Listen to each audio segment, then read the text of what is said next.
Give all the credit to St. Joe's. They played well. I thought Kanasevic was the difference. He affects the game both on the offensive and defensive ends. He was tremendous tonight, double-double. I thought in the first half we played well defensively. We struggled offensively throughout the game, and some of it had to do with St. Joseph's defense. Some of it had to do, I think we ran out a little bit of steam, especially in the second half when we made 4 field goals. And one of the strengths of our team was being able to score. And when we lost, it was more of a some defensive breakdowns. But St. Joseph's, those Roberts, Kanasevic, and Galloway were just 3 tremendous seniors, and they played really well and deserved the win. All right, questions for the players, please.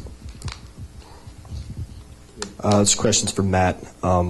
Obviously, you're disappointed in the loss, but if you could kind of take a step back and think about the season as a whole, 18 wins, and being here today in the semifinal, what's your takeaway from this last season right now? At this moment, it's hard to reminisce. Obviously the loss stings right now. But maybe in a few days, when the dust and the debris settles, then I'll be able to look back at the season and see how far we came from being picked last in the division. And we're not even supposed to be here. We should be doing individuals right now. Our season should have been done a week ago. But the fact that we're still not done, we still have games left, and Shalon and I both know, we want to play at least 3, 4, 5 more games. We don't want to end our season on with the bad taste in our mouth like this. But when the time comes, we'll be able to look back in the season, reminisce. But right now, it's back into the gym. Matthew, you guys were up 19-10 at the 11-minute mark of the first half. They're really playing well at that point. And then from that point on, really nothing seemed to go your way. What do you think happened from that point on?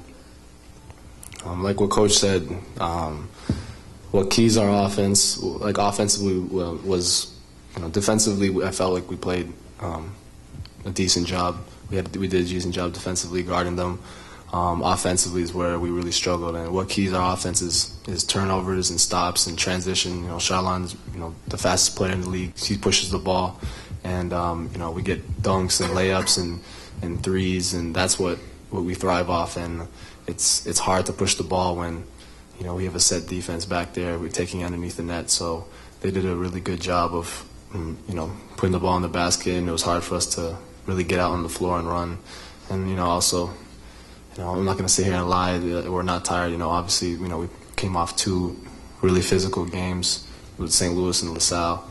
I just felt like we looked at each other and it's just nothing was going. Baskets we usually make, rolling off the rim, and it was frustrating physically and mentally. Rachel. What about their defense, too, when you're already maybe a little bit tired? What are some of the things about their defense, their physical, too, that probably makes it even harder when you're already feeling pretty tired? Well, they're a sound defensive team in general, but, what makes them really good is their offense and the versatility, especially with Kanasevic, a 4-man who can pass the ball, handle the ball, shoot. It's their offense that was, is their bread and butter.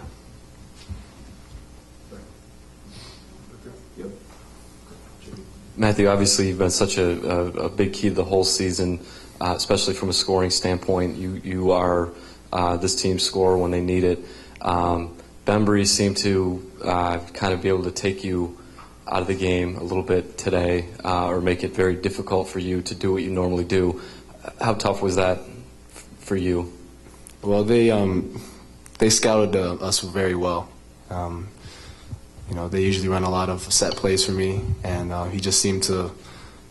He was yelling out the plays as we were yelling out the plays. They were ready, they were prepared, and that's give him the credit. And Bembry, he's a taller, longer defender. It's not easy to just raise up above him and shoot. So he played very good defense on me. It was frustrating. I forced a lot of uncharacteristic shots. In an effort to get going, and just give St. Joe's credit. All right, anything else for the players? All right, guys, I'm good. Thank you. All right, questions for Coach Schmidt? Ian. Coach, keep it short. Was there a point in the second half you guys shot 16% with all the rimmed out layups that you were just like, it's just not our game at any point, like this is just bad luck kind of a thing? No, not as a coach. You just like a player, you continue to fight. You're never going to give in. Is that what the question? No, it just seemed that there were just such a crazy amount of just layups that were just in and out. Yeah. In and out. Yeah, we missed a lot of layups. Yeah, it's frustrating as a player, as a coach, but you continue to play, and I thought that's what we did. Coach, obviously, the third game in 3 days, and we talked about the, maybe some tired legs. How much do you think fatigue might have been a factor? It's hard to say. I don't know. We missed a lot of layups, and like I said, St. Joseph's is a good defensive team. They gave us a lot of problems, but we missed a lot of shots, and that part of it could be fatigue. Part of it was there. It's a combination of both. But you make four field goals in the second half. That's you're not going to win doing that. But they're good. They're a good defensive team. I know the loss is still fresh, but can you reflect on what you accomplished this year?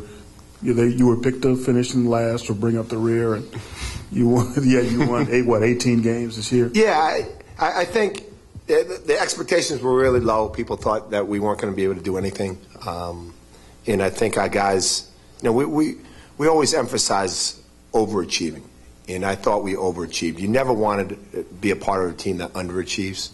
And I think we have a bunch of guys that got the most out of their ability. And if someone said that we were going to win 18 games this year, I would have, looked at them a little bit sideways. But I thought our guys really came together. With what we lost, I can't even remember what the percentage of the scoring and the rebounding and the assists, but we lost a great deal last year. And we really didn't have one go-to guy coming back. And for us to be able to win 18 games and playing the semifinals of the Atlantic 10 tournament, and it speaks volumes about our guys and how far they've come. Coach, just beyond,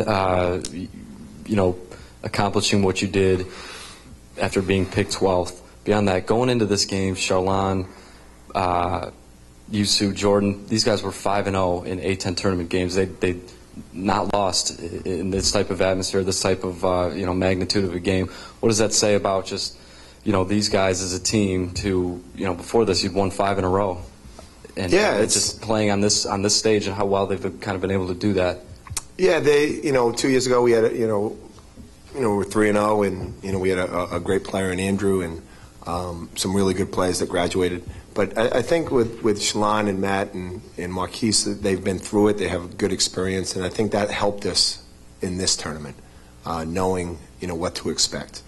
Even though Marquise wasn't a part of it from a physical standpoint. But those other two guys, Matt and Shalon, had a great deal to do with it, along with Jordan and Yusu. So that helps. But, when you shoot the way we shot today, it doesn't matter how much experience you had. We just didn't have it today. All right, two more. Anybody else? All right, thank you. Thanks.